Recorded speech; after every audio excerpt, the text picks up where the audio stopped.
What's up? What is up, Steve? What's up, my man? How you doing? I'm good. It's been like over a year since you and I have done one of these lives. You got to be kidding me. Really? I think so. Oh, wow, man. That's a lot longer than I would have guessed. It's been like a long time. Yeah. Yep.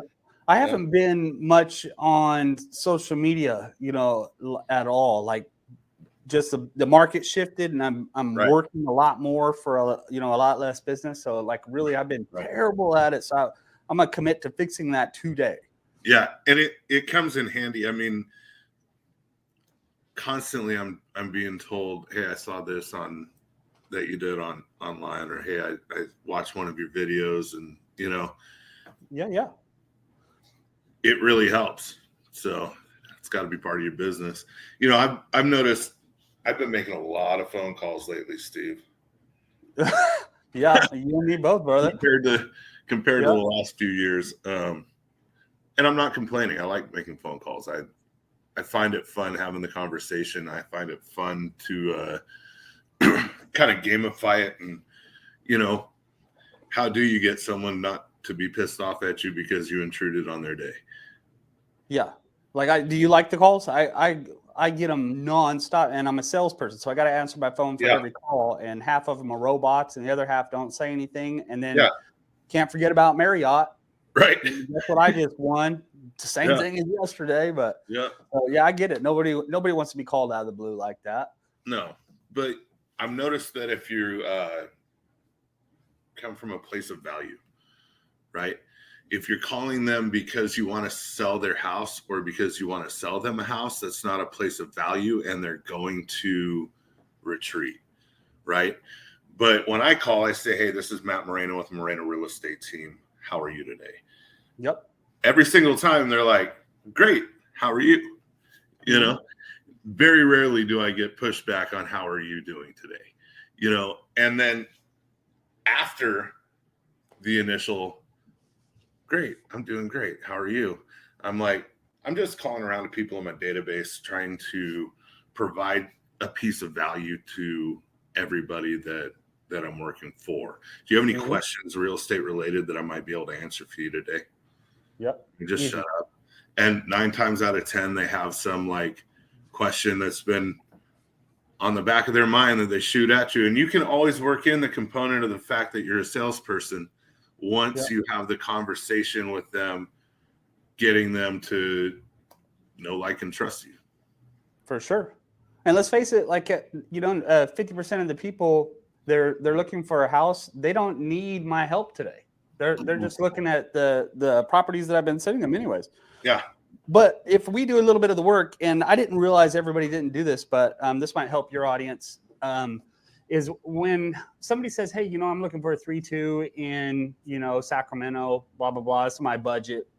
I found out recently that a lot of realtors ship that list off without actually looking at it. Like, they just put in the criteria, ship it off, done, move on to, back to Netflix. Well, something super helpful is to actually look at that list of properties and form your own opinions about it. So if I know, Pookie and Smokey need a big yard, and that's the purpose of this move because there's no grass at the apartment complex, and I actually look at it, then when I call them, hey, Bob, I sent you that list you asked for. Hey, 123 Main Street. Oh my gosh. Like, that one, from everything you told me about Pookie and Smokey, like, it looks like it's in your budget. It's the right thing. It's got that gas range that you were talking as a wish, and I know you just wish it, but the yard is phenomenal. Like, they could be doing laps all day long instead of on your wood floors, right? Yeah. And if I'm excited about it, they're likely to be excited about it too. And now they'll maybe take the time to actually go look at that list now instead of someday, right? And it's not me trying to trick them into buying a home. You can't trick somebody into buying a home, but I'm at least looking at what they asked me to look for, and I'm telling them my opinion about the list that I sent them. Right. That's an easy little thing that somebody can do. It's so much different than just dripping on them. Yeah. Because you're right. Probably 9 out of 10 agents, that's what they do. They set you up on listing alerts, and then, like you said, it's back to Netflix until, someone says, I want to go look at a house. And that's not our job. That's Not not really. that's not really what people expect from us. You know, people expect from us to have more knowledge than they can go on Zillow or Realtor.com and find out. You know, 100% with you on that, Steve. Like, it doesn't take too much time out of your day to just look at listings. I mean, you got into this career field because you love real estate. Mm-hmm. Then once you become a realtor and you make a little bit of money, all of a sudden it's this big inconvenience to like research a property for a potential buyer. I mean, it blows my mind. It's ludicrous to me that somebody wouldn't take the time necessary to Sure. do a little research and help them out and be the expert. Yeah. And I don't mean to like judge or say they're bad or something, because I know this business is so hectic. Like it's just call after call after call. You go. Right. But sometimes it's just worth it to slow down for the person on the other end, man. But yeah. Well, in this business, you know, the worst thing about this business is when it gets slow and dies. When I have nothing to do, that's not good. That's a symptom that my business might not be doing as well as it should be doing, right?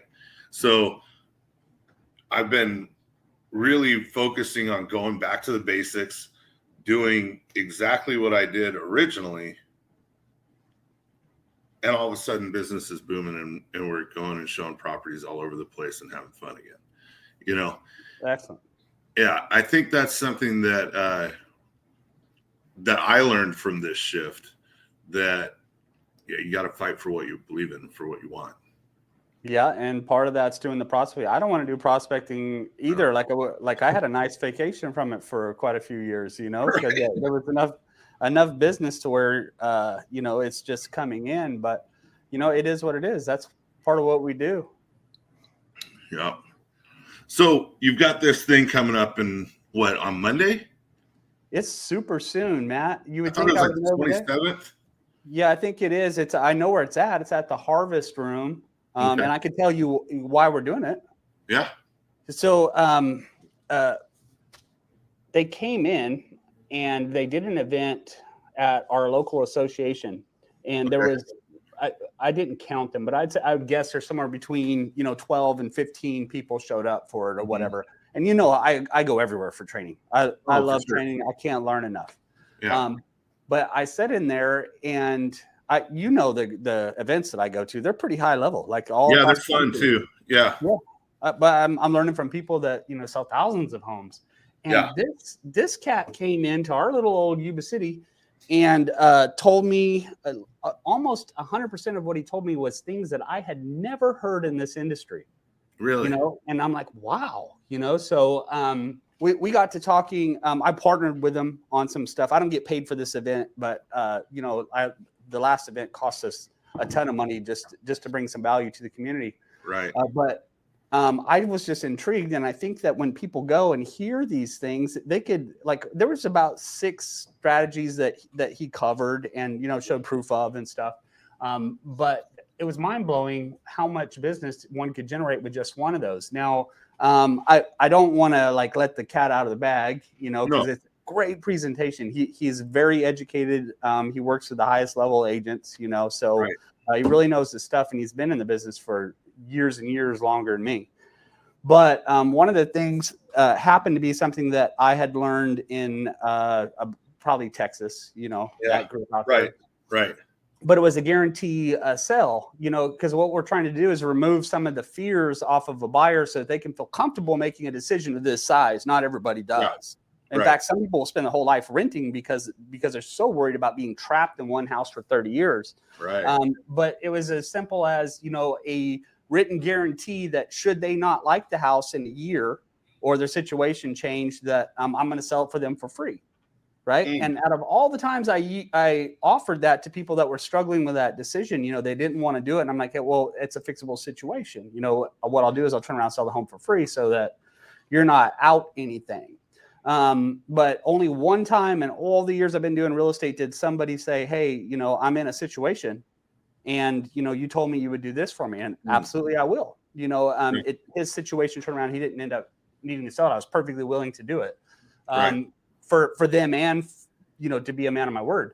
But that one little thing probably is responsible for several transactions for us, where this is a whole bunch of stuff that they're teaching, and I would love to just spill some of the beans on it because I'm very excited about some of the strategies. And then, you go and look at the agents that have created this system. So they didn't make this stuff up, this company. They actually went and partnered with some of the highest agents and the highest producing agents in the country, and said, well, what has been responsible for your success? And they said, well, this main pillar is what it is. Well, how do you do it so that we can teach other agents to do it? Right. Very simple. Right. So they're going to do that. And then I'm going to be doing a webinar, pretty soon. So I'm going to do that webinar live here at the event too. And that one, can I tell you about that one too? So anything you want, brother. Yeah, I'm gonna do it too. It stems from a class that I did in training even long before you joined, Matt. But I'm sitting in front of my agents and they're trying to figure out how to get business and stuff. And I'm telling them, hey, this is the model that I took from other people that were successful, and here's what I did, right?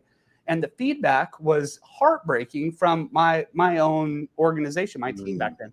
And they were saying, well, it's easy for you to do it, Steve. You have money, you have systems, you have this, you have that. And I'm like, well, that's a load of crap, because when I did this to get the money, to get the things, I didn't have any of that. I had what you had, build it. Yeah, right. So I said, okay, well, fair enough. Let's remove that thought from your head and let's do this. I'll do everything live. All I get is my cell phone and my laptop, and no paid anything. No red X, no looking up numbers. Let's pretend like I'm flat broke, brand new in a neighborhood, and let's figure out, if this will actually work for you based on your objections. So we did that.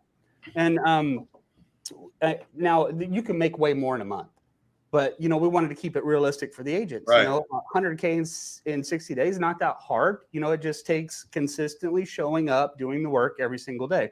Well, turns out, I don't know if I'd gotten lazy, laxed, or not in practice or what over the years, but when I did, it was actually hard for me, right? Like there was a day when I didn't get the appointments. I had to get to the next day, all that. But the strategy is very simple. It's very free. It's very doable. It's extremely repeatable because everybody that I know that's built a big business has started this way. Right. So I'm gonna teach that exact strategy that I use, and we generated, I think, 144,000 that month, or however long I did it or whatever. But we're gonna teach you how to do it over 60 days. Okay. And what you'll need to do exactly what I did to generate that is, by the way, in a market like this, not in a 3% post-COVID market, right?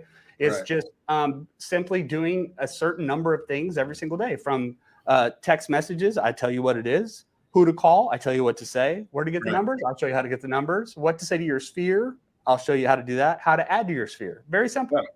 Yeah.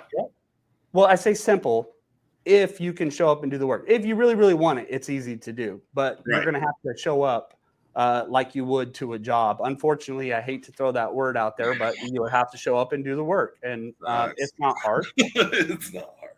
It's not manual labor. No, it is sure isn't, man. It is. I've had some hard jobs in my lifetime where you get home from work and your body's sore. It's tore up. Mm-hmm.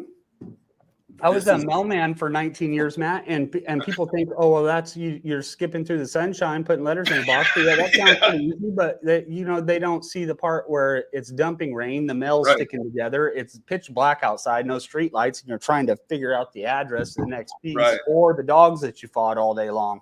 It was real work. And with a job like that, customer complaints all day, happy customer, all the things that come with it, you're exhausted at the end of the day. There's no room left for your family. They get what's left of you instead of the best of you. Yeah, agreed. So this event's on the 27th at 9:30 in the morning. Where is the Harvest Room? Is that in the New Earth Market, or what? Where is that? That is exactly where it's at. So it's off of Butte House Road and another road. That's not Butte House. Shoot, I don't know. Harp, maybe. If you have a Tesla, you know where it's at. We got chargers there, but it's in that same complex. It's a great place for an event. I've been there at least once or twice before, And I hope to see everybody out there. Like you're Me too. Yep. Janelle and I got our tickets. We'll be there with bells on, I guarantee. Sweet, And, man. We're looking forward to it. And I think that every single agent needs to take advantage of opportunities like this because they don't come around often. They're Yep. free. Why not just go and pour into your own business? Dude, you have to invest in yourself, right? Like it's totally important. And so the older agents, the ones that have been in the business a while, they will really appreciate stuff like this because it wasn't available to us. You had to go to Brian Buffini or Tom Ferry. You had to fly somewhere. There, there's not speakers coming to Yuba City, but that we're bringing another really, really good one. Coach Burt was at the last one. Yeah, that was absolute fire. Yeah, it was awesome, man. And this one equally is good. So bring a notebook if you're going to go. I'm sure Matt's got a link on his page to it.